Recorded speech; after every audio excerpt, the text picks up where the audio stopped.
tak pernah kau lepaskan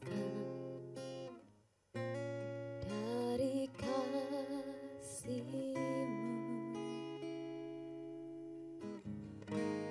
Lewat lembah gelap Kau temani aku, Roh-Mu bekerja selalu untuk kebaikanku.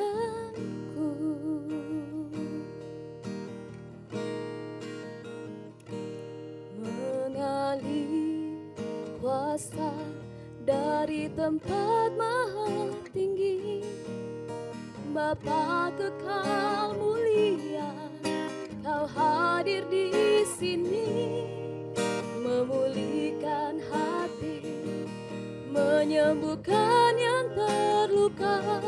Ku kan tenang bersama-Mu, Bapa.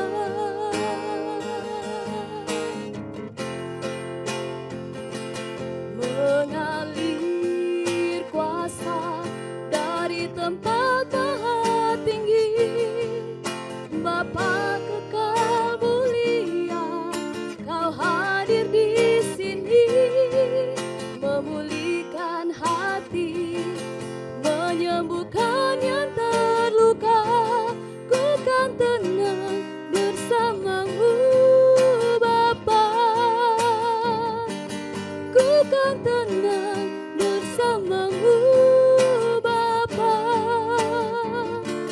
Ku kan tenang bersama-Mu, Bapa.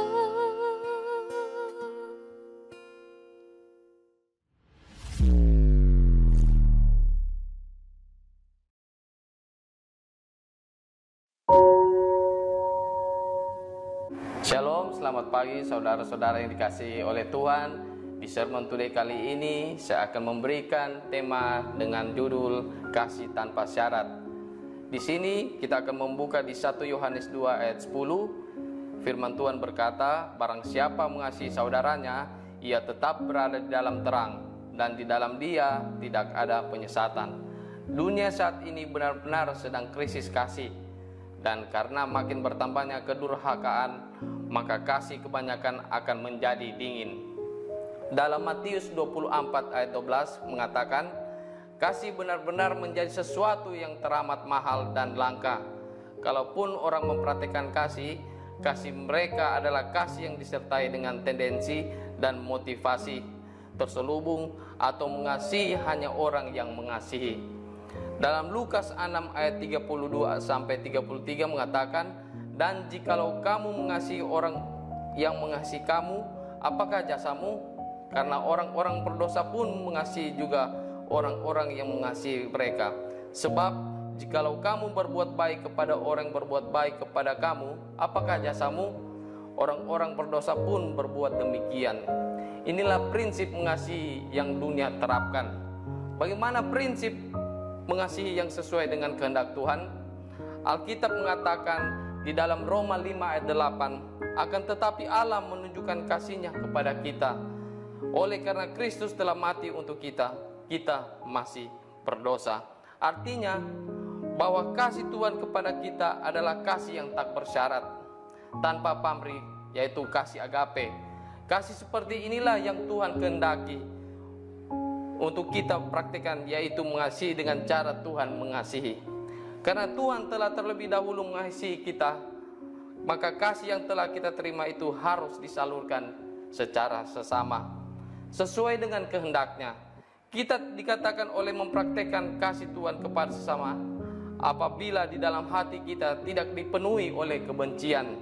Sebab kasih dan kebencian adalah dua hal yang bertolak belakang. Mustahil kita berkata mengasihi sesama jika dalam praktek hidup sehari-hari. Lalu bagaimana caranya mengasihi tanpa syarat atau biasa disebut pamrih? Yang pertama, berbuat baik dengan tidak mengharapkan balasan. Kita harus tetap melakukan kebaikan meskipun tidak ditanggapi dengan baik. Tidak boleh ada kekecewaan dalam berbuat baik. Kita harus tetap mengasihi tanpa pamrih, walaupun orang yang kita tolong tidak membalas kebaikan kita atau bahkan justru merugikan kita.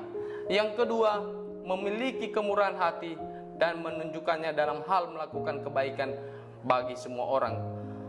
Menurut Kamus Besar Bahasa Indonesia, arti murah hati adalah suka, mudah memberi, tidak pelit, penyayang, dan pengasih, suka menolong, baik hati, sifat kasih dan sayang, kedermawanan. Orang yang murah hati pasti memiliki kasih di dalam hatinya. Murah hati selalu berkenan dengan sikap memberi, baik itu waktu, tenaga, materi, atau juga hidup. Orang yang murah hati pasti selalu ingin memberi. Ketika memberi, ada sesuatu dari diri kita yang hilang. Untuk memberi, diperlukan pengorbanan sebagai anak-anak Allah. Marilah kita meneladani Tuhan Yesus yang murah hati. Selama hidupnya, Ia tidak pernah jemu menyatakan kemurahan hatinya bagi orang-orang berdosa. Allah ingin kita menjadi orang yang murah hati, sama seperti Dia yang adalah murah hati. Ajaran utama Kristus adalah kasih. Maka sudah seharusnya kita yang berada di dalam dunia memiliki sifat yang sama seperti Kristus. Pada saat seseorang membenci saudaranya, maka tidak ada kasih Tuhan di dalamnya. Sebagaimana Kristus telah mengorbankan nyawanya untuk menebus dosa dan mengampuni kesalahan kita. Maka kasih Kristus ini yang selayaknya mendorong dan memampukan kita untuk mengasihi dan mengampuni orang lain, termasuk mengasihi dan mengampuni musuh.